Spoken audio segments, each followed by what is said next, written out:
जोहार दोस्तों, हमारा चैनल ऑनलाइन पढ़ाई पर स्वागत है। आइए हम लोग देखते हैं क्लास 10 जेक बोर्ड प्रतिस्थापन विधि आधारित प्रश्न। ठीक है, एनसीईआरटी प्रश्नावली 3.3। इससे पहले वाला वीडियो में भी हम लोगों ने प्रश्नावली 3.3 प्रश्न किए हैं, है ना। उसका पहला प्रश्न में हम लोग 2-3 क्वेश्चन किए हुए हैं, ठीक है। और मैंने बोला था कि जो बच गया है उसको हल करें। तो यहाँ पर हम लोग उसी प्रश्न का 5वां नंबर देखते हैं, क्योंकि इसमें जो है रूट दिया हुआ है, वर्गमूल दिया हुआ है। तो वर्गमूल वाला को कैसे हल करेंगे इसको समझते हैं, ठीक है। चलिए हल करते हैं इसको। सबसे पहला क्या करेंगे, समीकरण जो दिया हुआ है उसको लिख लेते हैं। तो ये है √2x माइनस √8y बराबर 0। ये समीकरण 1 हो गया। √3x माइनस √8y बराबर 0, ये समीकरण 2 हो गया, ठीक है। अब कोई भी समीकरण ले लेते हैं, मान के चलिए समीकरण 2 ले लेते हैं। समीकरण 2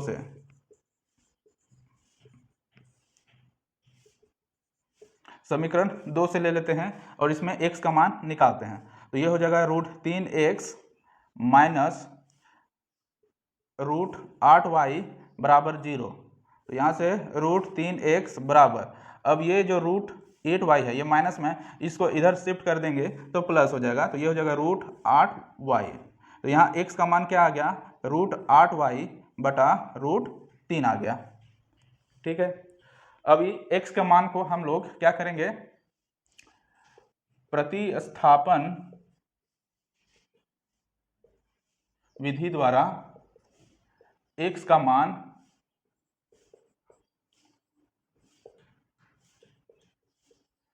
मान को समीकरण 1 में रखें। 1 में रखना है, क्योंकि हम लोग यहाँ पर जो है समीकरण 2 से इसको x को हल किए हैं। तो ये x जो आया इसको समीकरण 1 में रखेंगे। तो 1 में समीकरण क्या है, √2x माइनस √8y बराबर 0 है। तो इसमें x का मान रखेंगे √2 गुना x का मान कितना है, √8y बटा √3, √8y बटा √3 माइनस √8y बराबर 0, ठीक है। करते हैं। अब चूंकि यहाँ पर भी y का मान है, यहाँ पर भी y का मान है, तो इसको हम लोग हल कर देते हैं। √2 है और √8 है, तो इसको दोनों को रूट के अंदर में ले लेते हैं। √2 गुना 8y बटा √3 माइनस √8y बराबर 0। इसको गुना करो, 2 8 16, √16 बराबर √16 बटा √3y माइनस √8y बराबर 0, ठीक है। चलिए आगे देखते हैं। यहाँ पर √16 बटा √3y माइनस √8y दिया हुआ है। तो यहाँ पर एलसीएम √3 ले लेते हैं। तो √3 लेंगे तो √3 का भाग करेंगे तो एक बार में भाग जाएगा। तो यहाँ हो जाएगा √16y माइनस, इसको करेंगे यहाँ पर चूँकि हर में यहाँ 1 है, तो 1 से इसको भाग करेंगे तो √3 बार में भाग जाएगा। तो √3 गुना √8, तो ये हो जाएगा √3 गुना √8y बराबर 0, ठीक है। अब आगे देखते हैं। यहाँ पर है √16, तो √16y माइनस, देखो यहाँ पर भी √3, यहाँ पर √8, दोनों को रूट में ले लेते हैं। तो ये हो जाएगा √3 8 24 y बटा, अच्छा बटा क्यों लिखेंगे, क्यों लिखें, नहीं लिखना है, क्योंकि √3 इधर चला जाएगा तो 0 हो जाएगा। 0 से गुना करेंगे 0 हो जाएगा। तो यहाँ पर हम लोग डायरेक्ट 0 लिख देते हैं। अब यहाँ पर देखो अब क्या करेंगे, √16 जो है वर्गमूल 16 जो है, वर्गमूल 16 का मान 4 होता है, ठीक है। 4 कैसे होता है, जब 16 का हम लोग गुणनखंड करेंगे तो 2 गुना 2 गुना 2 गुना 2, 2 दूनी 4, 4 दूनी 8, 8 दूनी 16, इस तरह से आएगा। इसका 2 का वर्ग करना है। यहाँ पर 16 वर्गमूल है, इसका 2 का जोड़ा लगाएंगे तो ये इसका एक जोड़ा में से एक आ जाएगा, इसमें एक, 2 दूनी 4। तो इसका मतलब √16 का वर्गमूल 4 आता है, 4y हो गया माइनस 24 24 का गुणनखंड करते हैं। 24 का गुणनखंड करेंगे, 12 दूनी 24, 6 दूनी 12, 2 तिया 6। तो यहाँ पर 2 का जोड़ा आ रहा है, 3 और 2 का नहीं आ रहा है, तो 2 का जोड़ा करेंगे तो 2 वर्गमूल 3 दूनी 6, यानी यहाँ पर लिख सकते हैं 2√6y। हम लोग y का मान को निकाल लेते हैं, तो y का मान निकालेंगे तो यहाँ बचेगा 4 माइनस 2√6 बराबर 0।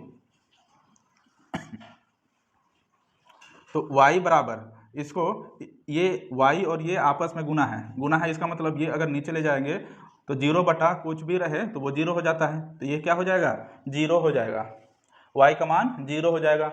अब इस y का मान को समीकरण इसमें रखेंगे, ये मान के चलो हम लोग का समीकरण 3 है, तो इस समीकरण 3 में रखेंगे तो x का मान भी क्या हो जाएगा, 0 हो जाएगा। y यहाँ 0 रख देंगे तो 0 को किसी से भी गुना करेंगे, भाग करेंगे तो 0 होता है, तो यहाँ पर x का मान भी 0 आ गया, y का मान भी 0 आ गया।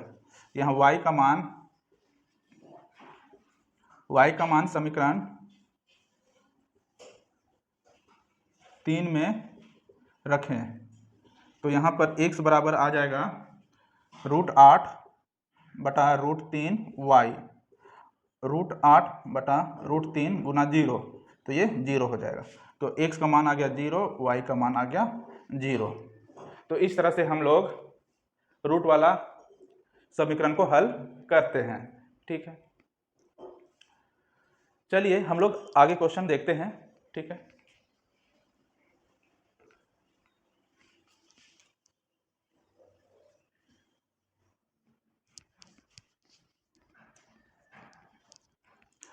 चलिए अगला क्वेश्चन हम लोग देखते हैं।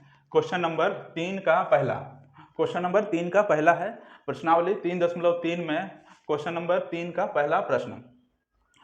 यहाँ बोल रहा है दो संख्याओं का अंतर 26 दिया हुआ है और एक संख्या दूसरी संख्या के 3 गुना है।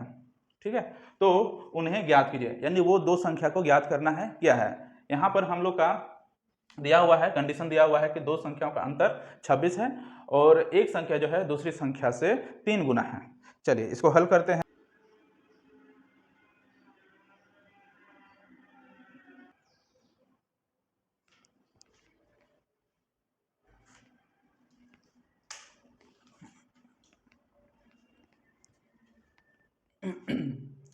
चलिए इस प्रश्न को देखते हैं। प्रश्न 3 का पहला वाला है, दो संख्याओं का अंतर 26 है और एक संख्या दूसरी संख्या की 3 गुना है, तो उन्हें ज्ञात करें, यानी कोई दो संख्या है उसको ज्ञात करना है।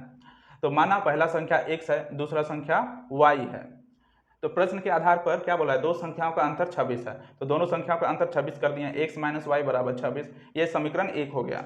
दूसरा बोल रहा है एक संख्या दूसरी संख्या का 3 गुना है, तो ये x जो है मान यहाँ पर बड़ा मान है इसको, तो ये बड़ा रहेगा, x बराबर 3y, दूसरी संख्या का 3 गुना हो गया। समीकरण 2 का मान 1 में रखें, तो चूंकि यहाँ x का मान यहाँ 3y दिया हुआ है तो इसको जो है 1 नंबर में रखेंगे, समीकरण 1 में रखेंगे, तो ये होगा x माइनस वाई बराबर 26, तो x का मान 3y माइनस वाई बराबर 26, 3y में से y घटा देंगे तो 2y बराबर 26 हो जाएगा, y बराबर 26 बटा 2, 2 से भाग करेंगे 13 बार में भाग जाएगा, y बराबर 13 आ गया। अब इस 13 का मान को समीकरण 2 में रखेंगे, y का मान समीकरण 2 में रखें तो x बराबर 3y, तो x बराबर 3 गुना y का मान 13 आया है, तो 3 गुना 13, 13 39, यानी x का मान 39 आ गया है ना, x बराबर 39, y बराबर 13, तो पहला संख्या हो गया 39 और दूसरा संख्या हो गया 13। ठीक है, चलिए इस तरह से हम लोग इस तरह का शब्दों वाला प्रश्न को हल कर सकते हैं। ठीक है, चलिए अगला प्रश्न देखते हैं।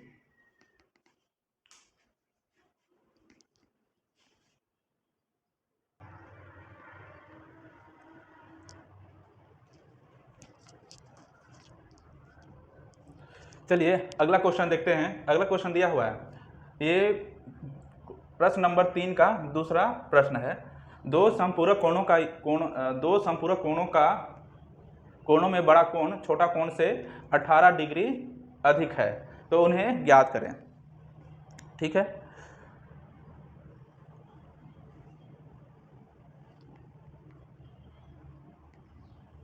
चलो ठीक है, प्रश्न दिया हुआ है दो संपूरक कोणों का कोणों में बड़ा कोण छोटा कोण से 18 डिग्री अधिक है तो उन्हें ज्ञात करें। सबसे पहले यहाँ समझते हैं कि समपूरक कोण क्या होता है।